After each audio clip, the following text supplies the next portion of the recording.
Como hemos visto en el vídeo anterior, el problema de determinar el área de una región arbitraria puede reducirse al problema de determinar el área de una superficie más simple delimitada por tres rectas y la gráfica de una función. En este vídeo nos enfocaremos en los primeros intentos por determinar de forma aproximada este tipo de área, la cual a menudo recibe el nombre de el área bajo la curva de una función.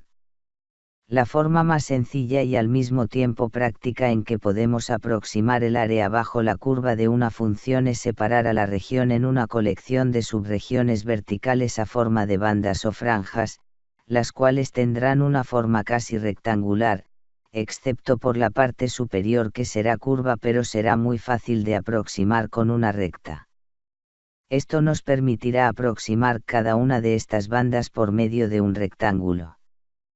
Para explicar mejor esta idea, presentaremos el concepto de partición de un intervalo ya que nos permitirá definir de manera precisa la forma en que se puede subdividir el área bajo la curva de una función.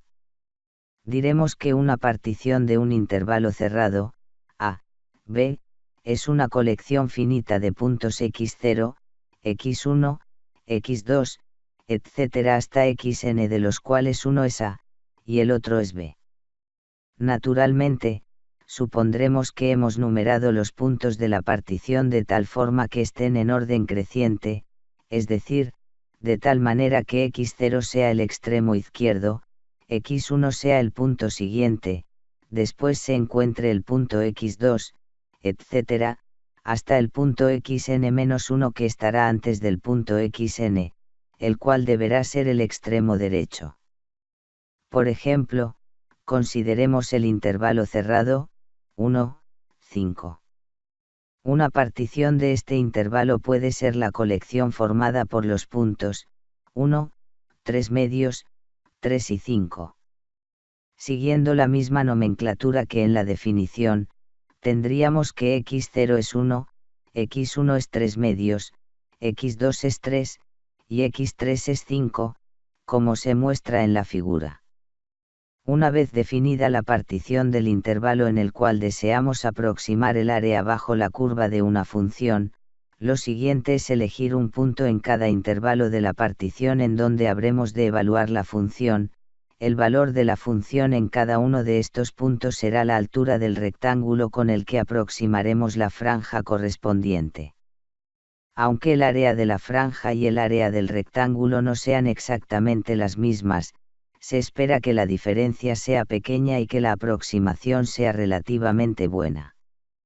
Naturalmente, la elección de cada uno de los puntos C y en el intervalo, x y menos 1, x y, es arbitraria y de esa elección arbitraria depende la altura del rectángulo, pero aún así se espera que la elección de un CI particular no cambie demasiado el resultado.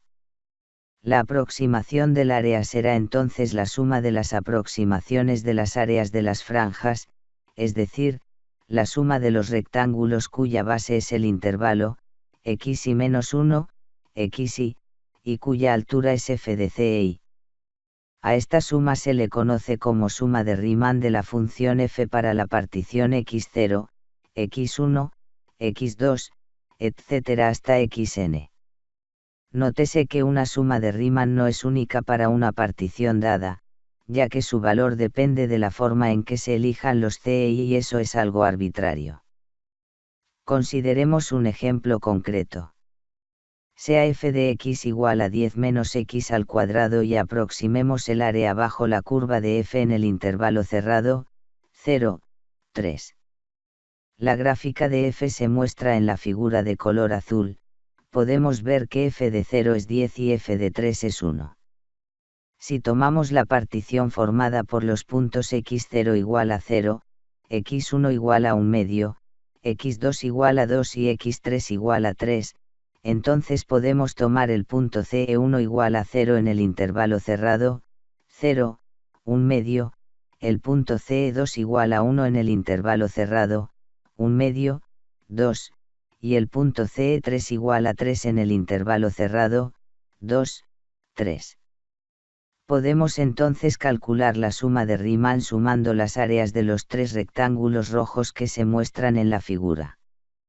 La altura del primer rectángulo es f de 0, es decir, 10, y su base es la distancia entre 0 y 1 medio, es decir, 1 medio, de tal modo que su área debe ser 5. El segundo rectángulo tiene una altura de f de 1, es decir, 10 menos 1 al cuadrado, o sea, 9, y su base mide la distancia desde 1 medio hasta 2, es decir, 3 medios, de modo que su área debe ser 27 medios. El tercer rectángulo tiene una altura de f de 3, lo cual es igual a 1, y su base es la distancia de 2 a 3, es decir, 1, así que su área debe ser 1. La suma de Riemann debe ser entonces igual a 39 medios. Trabajar con intervalos de distintos tamaños es a menudo más laborioso debido a que por lo general se emplea una computadora para calcular estas aproximaciones y es más fácil simplemente tomar la longitud del intervalo y dividirla entre el total de intervalos que se desea tener para obtener la separación que se debe tomar entre los puntos de la partición. Por ejemplo, si consideramos el intervalo cerrado, 0, 8, y deseamos una partición con 16 intervalos, entonces la separación entre los puntos debe ser 8 entre 16, es decir, 1 medio. Asimismo, también es común tomar el punto medio del intervalo para evaluar la función y determinar la altura de cada uno de los rectángulos de la aproximación. Consideremos nuevamente la función f de x igual a 10 menos x al cuadrado y aproximemos el área bajo la curva de f en el mismo intervalo cerrado, 0, 3, pero ahora tomemos una partición con 5 intervalos de igual tamaño. Cada uno de estos intervalos debe medir 3/5, así que la partición debe estar formada por los puntos 0, 3/5, 6/5, 9/5, 12/5 y 3. Si tomamos CI como el punto medio del intervalo, es decir, si promediamos los extremos de cada intervalo, tendremos que evaluaremos f en el primer intervalo en 3 décimos, en el segundo intervalo en 9 décimos, en el tercer intervalo en 3 medios, en el cuarto intervalo en 21 décimos y en el quinto intervalo en 27 décimos. Entonces la suma de Riemann será 3/5 multiplicado por la suma de los valores de la función en cada uno de los CI, lo cual es igual a 21,9 centésimos. Si tomamos CI como el extremo izquierdo del intervalo, cada rectángulo tendrá una altura igual al valor de la función en el extremo izquierdo, de modo que la suma de Riemann será 3/5 multiplicado por la suma de los valores de la función en cada uno de los extremos izquierdos, lo cual es igual a 23,52. Si tomamos CI como el extremo derecho del intervalo, cada rectángulo tendrá una altura igual al valor de la función en el extremo derecho, de modo que la suma de Riemann será 3/5 multiplicado por la suma de los valores de la función en cada uno de los extremos derechos, lo cual es igual a 18,12. ¿Y si deseamos tener un número arbitrario de subintervalos en vez de 5? Efectivamente es posible trabajar con una cantidad arbitraria de intervalos, y a menudo es algo menos de trabajo aunque es un poco más de álgebra. Si consideramos el intervalo, a, b, y deseamos subdividirlo en n subintervalos, la longitud de cada uno de ellos es la longitud del intervalo entre n, de tal suerte que los n más uno de los extremos de los intervalos x0, x1, etc., hasta xn estarán dados por la suma del extremo izquierdo con el producto de la longitud de un intervalo y el número del extremo.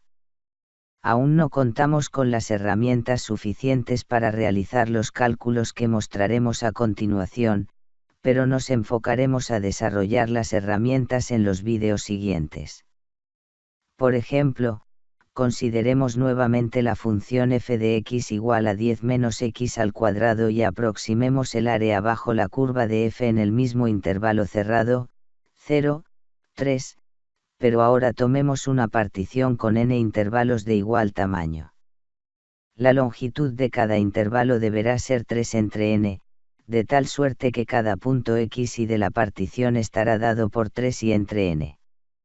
En consecuencia, si tomamos CI como el extremo izquierdo del intervalo, es decir, si hacemos CI igual a x y menos 1, entonces la suma de Riemann estará dada por esta fórmula, cuya deducción podremos hacer después de cubrir algo más de material. Asimismo, si CI se toma como el extremo derecho del intervalo, se tiene la suma de Riemann dada por esta otra fórmula. Finalmente, si tomamos CI como el punto medio del intervalo, es decir, si hacemos CI igual al promedio de x y menos 1 y x y, entonces la suma de Riemann estará dada por esta fórmula.